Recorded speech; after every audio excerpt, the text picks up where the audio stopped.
15 ఏళ్లు కూటమి ప్రభుత్వం అధికారంలో ఉండాలన్నారు మంత్రి నారా లోకేష్. కూటమి ప్రభుత్వం అన్నప్పుడు చిన్న చిన్న విభేదాలు ఉంటాయన్నారు. కానీ అలాంటి సమస్యలను పార్లమెంటు కమిటీలోనే నాయకులు పరిష్కరించారన్నారు. పార్టీల మధ్య విభేదాలు సృష్టించేందుకు వైసీపీ నేతలు ప్రయత్నిస్తున్నారని, అప్రమత్తంగా ఉండి అందరం కలిసికట్టుగా ముందుకు వెళ్లాలని మంత్రి నారా లోకేష్ సూచించారు.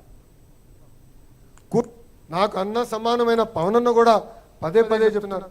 కనీసం 15 సంవత్సరాలు కూటమి ప్రభుత్వ అధికారులు ఉండాలి, కలిసికట్టుగా మన రాష్ట్రాన్ని అభివృద్ధి చేసుకోవాలని ఆయన కూడా చెప్తున్నారు. కలిసికట్టుగా 3 పార్టీలు మనందరం ముందరికెళ్ళాలని ఈ సభాముఖంగా కోరుతున్నాం.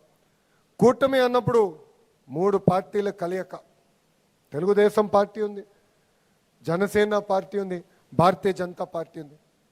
ఈ కలయిక అన్నప్పుడు చిన్న చిన్న సమస్యలు ఉంటాయి, విభేదాలు వస్తాయి. కాదని నేను అనట్లా. ఇంట్లో మేము 5గురం, చిన్న చిన్న విభేదాలు మాకు ఉంటాయండి. ఇక్కడున్న పార్లమెంట్ పార్టీ అధ్యక్షులు ఉన్నారు, పార్లమెంట్ ప్రధాన కార్యదర్శులు ఉన్నారు. మీ పైన బాధ్యత ఉంది.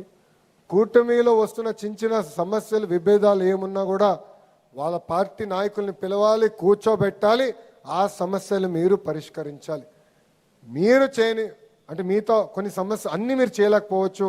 జోనల్ కోఆర్డినేటర్ ఉన్నారు, రాష్ట్ర పార్టీ అధ్యక్షులు ఉన్నారు, దాని తర్వాత నేను కూడా ఇన్వాల్వ్ అవుతా. కానీ మనకి విడాకులు లేవు, క్రాస్ ఫైర్ లేవు, కలిసికట్టుగా ముందరికి వెళ్ళాలని ఈ సభాముఖం ఇక్కడ ఉన్న మిమ్మల్ని అందరు నేను కోరుతున్నాం. మనందరం కూడా అప్రమత్తంగా ఉండాలి.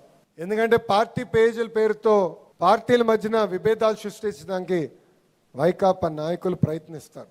ఆవేశం అవసరంలా ఓర్పు సహనంతో ఆలోచించి మనందరం నిర్ణయం తీసుకోవాలి.